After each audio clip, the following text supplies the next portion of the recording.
I am Josh, I am Banks, and this is Odd Places. going viral, up and away, baby.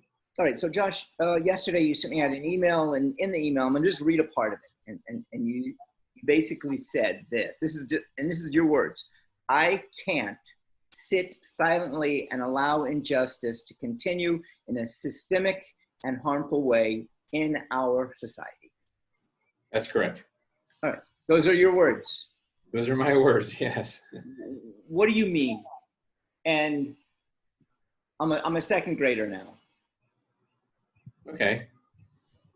What I mean is there's a misconception out there that there's this battle going on. Let's take race, since we're talking, let's take race as an example.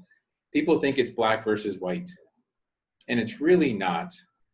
Uh, there's what I call the silent complicit majority out there that have been raised with privilege. Look, I'm the poster child of privilege, right? I'm male, I'm white, I'm heterosexual, I'm educated, I'm middle class. I started ahead of many other folks. And it's easy to turn a blind eye to any social injustice when you're not being affected, right? And but it doesn't make it right. It doesn't make social injustice right. It doesn't make economic injustice right. So I've decided I can't sit by idly anymore. I can no longer be silent and complicit in.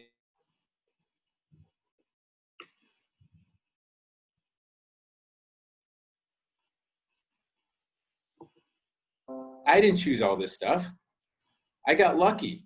I won the birthright lottery, but some people didn't. And I don't think they should be penalized because they weren't lucky like I was.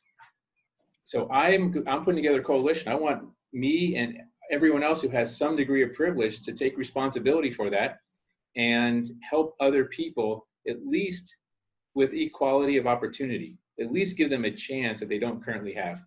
That's what that was a lot for that one sentence, but That's okay. That's okay. All right. All right. So, what's your end game?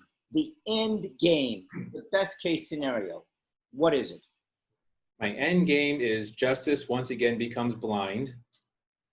That that the majority stands up for what's right, such that we stamp out inequality out of society. We stamp out racism. We stamp out gender inequality. We stamp out uh, all the hatred and bias against sexual orientation, ageism, whatever it is.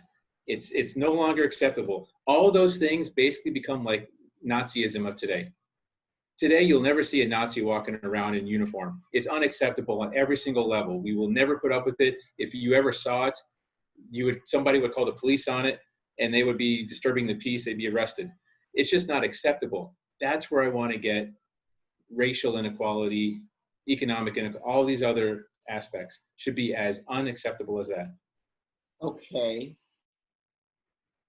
So, you're going to tread in waters of censorship. Okay.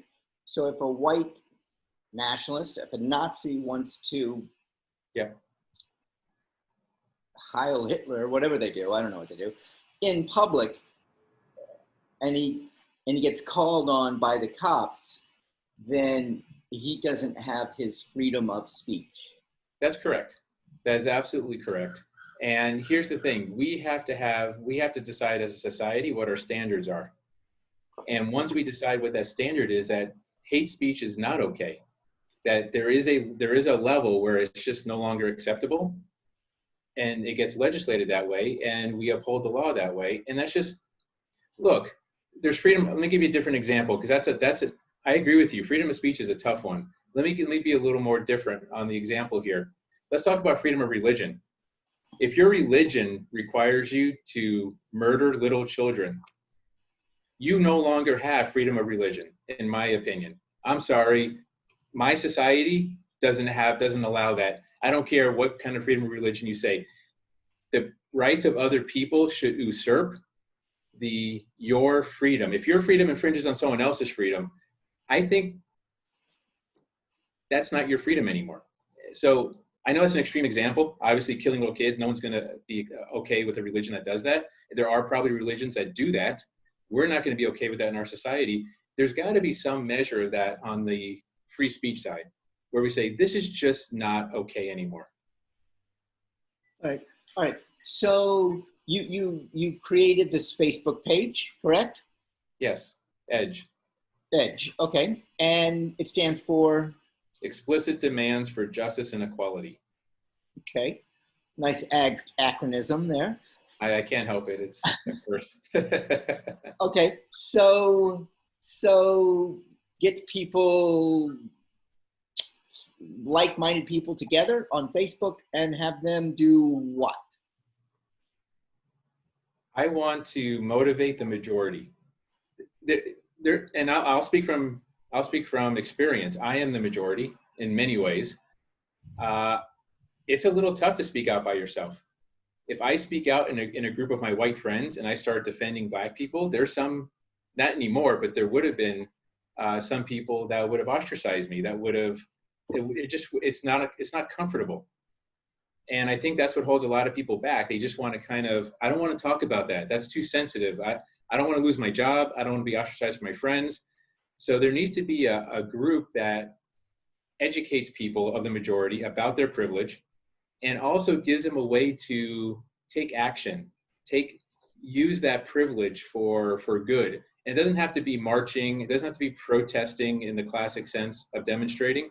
It could be just writing letters. It could be speaking out. It could be something, taking your talent. We all have talents, right? We all have skills and talent. Take some of that and let's put it to good use and help eradicate all the isms. Okay. So you said complicit. Yes. So when an injustice happens, yes, nowadays, a high number of black men are being killed by cops, mainly white cops. I think I can safely say that. And white people are complicit, which means they don't say anything because they don't want to lose their job. They don't want to cause, they don't want to contention. They don't want to go in a uncharted area of possibly being in an argument, correct? So they stay quiet.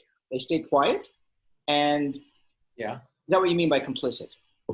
It is. Let me give a better example, though. Instead of just saying a white cop, let's talk about cops have their own culture. Let's call it the blue culture, right? It's blue. That's their culture, right?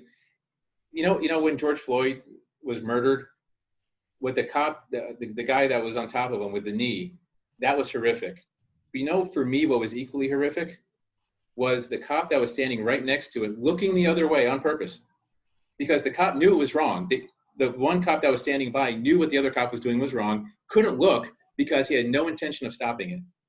And he's just sitting there, you can see he's purposely making sure he doesn't accidentally turn around and look at the injustice behind him, because then he'd probably feel bad, or he'd feel obligated to do something, or he'd be found guilty in a court of law because, hey, you looked at it and you didn't do anything. So he's got plausible deniability. So he is complicit in that. 100%. He is complicit, not because he did the act, but because he turned the other way and allowed another cop to do the act. Okay. So this complicit argument I've heard it compared and correlated to Germany in the 1940s, where good German people, I mean, I'm German, Austrian heritage, turned the other way. They were that cop that would look the other way as 6 million Jewish people and 6 million Polish people are being killed and gassed and thrown into ditches. So what you're saying, I think, is that you're fighting complicity, right? Complicity? I don't know if that's a word. I'm fighting silence, and silence is complicit. Okay, so this comes to a psychological aspect, and that is, how do you create change? I mean, we are in the middle of some pretty radical change. And yes, we are. Just by me saying that, I'm kind of realizing what's happening. And this change, which is happening,